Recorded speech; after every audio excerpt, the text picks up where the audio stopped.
Hai guys, welcome back to my channel. Baik lagi bersama aku Tia di acara Psikolog Asmara.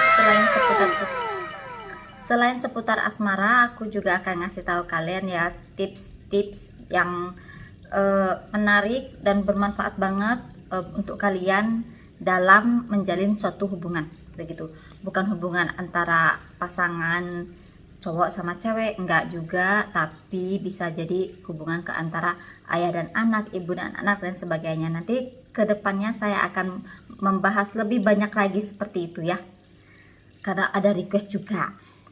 Oke, sekarang aku mau ngasih tahu kalian ini ya, 6 ciri pasangan yang harus kamu hindari. Bagi kalian yang udah PDKT, hati-hati ya, mana tahu ada salah satu poin aja di antara 6 ciri-ciri pasangan yang harus kamu hindari. Oke, mau tahu apa saja itu? Check it out.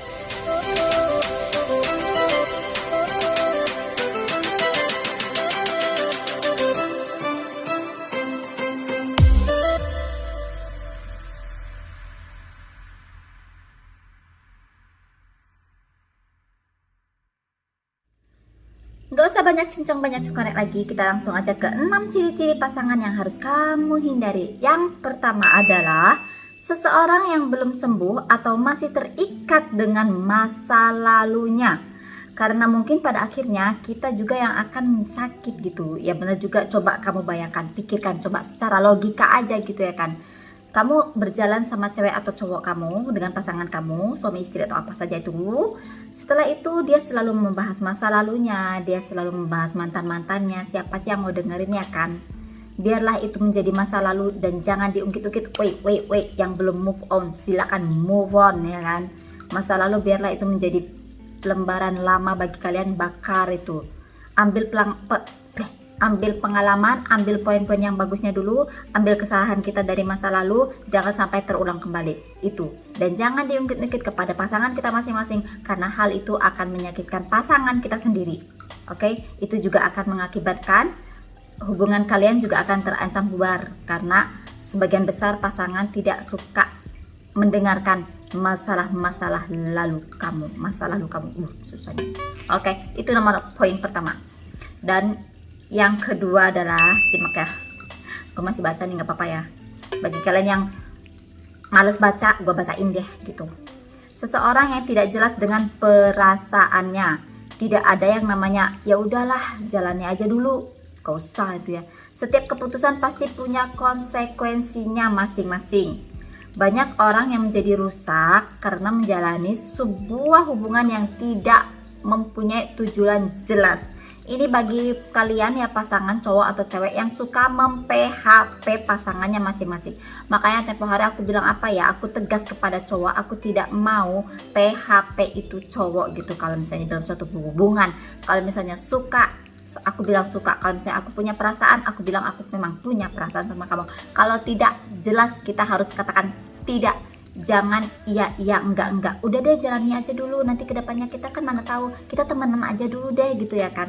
Jadi si cowok atau ceweknya juga berpikir ya, ini mau gimana sih, kayak kok mau dibawa kemana gitu hubungan ini. Kayaknya udah, kalian nyanyi dulu tuh, nyanyi Armada dulu ya. Mau dibawa kemana hubungan kita? Tuh, seperti itu.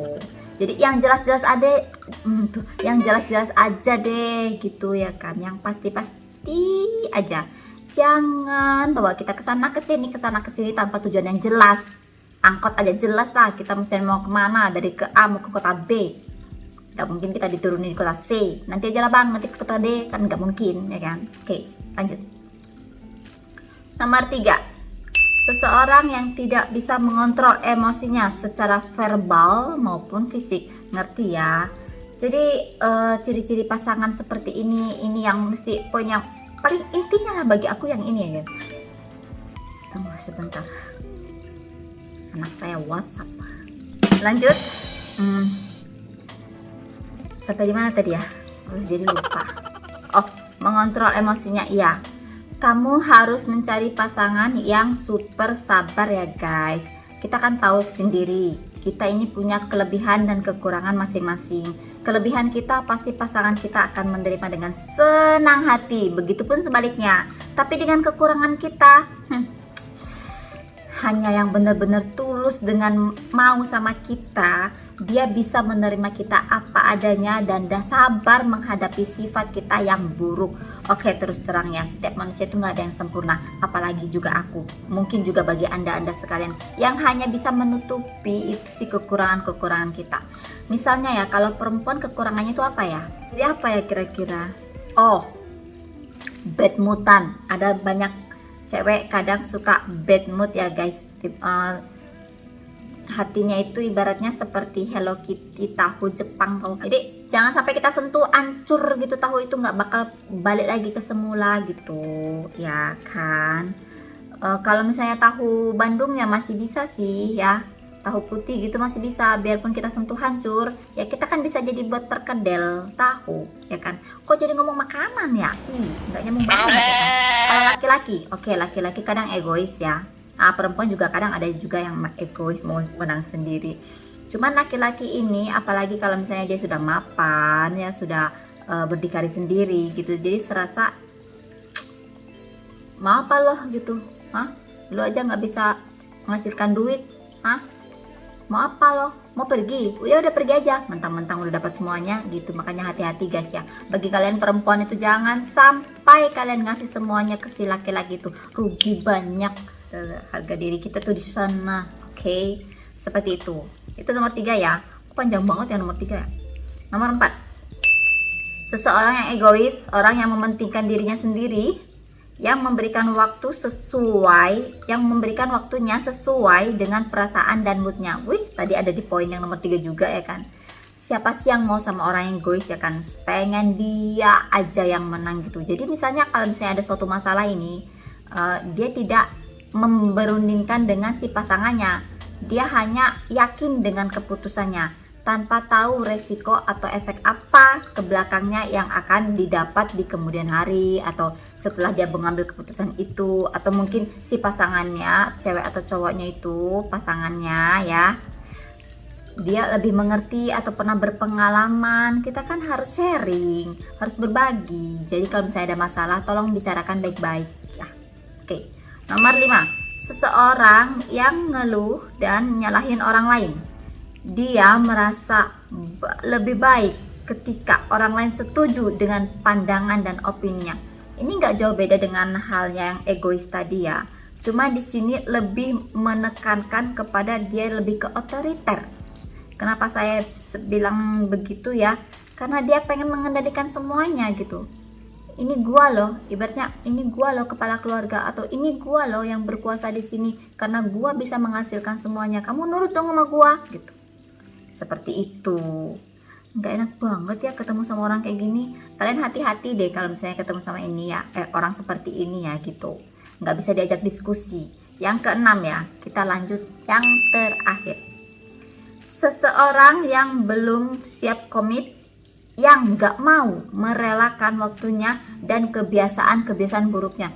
Ada orang yang gitu ya, ya ampun, dia nggak bisa komitmen. Misalnya ya, ada perempuan nih, dia berkomitmen dia tidak ingin mempunyai pasangannya yang suka merokok, sedangkan si laki-laki ini karena cinta banget sama si ceweknya ini, mungkin pada saat itu kalau misalnya ketemu sama ceweknya, dia berhenti merokok, tapi setelah tidak bertemu dengan ceweknya dia masih merokok. Seperti itu guys. Jadi dia pun tidak punya komitmen gitu. Bisa jadi sih hanya awal-awalnya saja, kesananya saya nggak tahu ya dia mau berhenti merokok atau enggak gitu. Memang itu hak-hak kalian juga sih, cuman kan lebih bagus bila mana ini cuma salah satu poin aja. Alah, cuma merokok aja masa nggak boleh, gue kan nggak yang lain, bukannya narkoba atau ini itu tetap bengek, kenapa sih kamu suruh aku berhenti merokok? Ya kita kan lihat juga cewek juga macam-macam. Ada cewek yang ada cewek yang tidak mempermasalahkan laki-lakinya untuk merokok. Ada cewek yang sangat bermasalah bila suaminya atau pasangannya merokok, begitu ya. Dan ada juga cewek yang merokok, jadi suami istri sama-sama merokok begitu. Tapi menurut saya sih kalau bisa tolong hindari. Kalau udah kecanduan tolong kurangin, lama-lama belajar untuk menghilangkan si rokok itu menurut saya adalah kebiasaan buruk. Betul apa enggak? Komen di bawah. Oke, itulah guys 6 ciri pasangan yang harus kamu hindari. Bila kamu menemukan salah satu dari poin tersebut, kamu hindari ya. Apalagi 2 atau 3 poin ya kan. Cuman kalau misalnya bisa Perbaiki karena katanya dia aku terlalu cinta sama dia. Ya sudah, kamu perbaiki saja, kamu omongkan baik-baik dengan pasangan kamu ya kan. Kalau misalnya tidak bisa diperbaiki, ya mungkin dia bukan jodoh kamu harus cari lagi yang lain. Say, di mana-mana kita dilahirkan di dunia ini pasti ada pasangannya, ada jodohnya ya kan. Kalau misalnya tidak ada jodohnya, ya mungkin kamu bisa lebih ke arah keagamaan, entah kamu mungkin jadi biarawati, biku ini seperti itu kan, lebih bagus kan daripada sendiri gitu. Atau ya kamu mau itu mah saya mah nggak tahu lah, pokoknya hak masing-masing deh. Oke. Mudah-mudahan penjelasan saya bisa diterima sama kalian. Oke, bagi yang mau request silahkan di bawah ini ya, apa yang akan kemudian saya sampaikan lagi. Saya sudah dulu sampai di sini guys. Jangan lupa makan ya. Oh iya, jangan lupa subscribe, like, dan comment channel ini ya guys. See you on the next video. Bye bye. See you on the next video. Kenapa jadi belibet ya kalau ngomong gitu bang? Jangan lupa makan.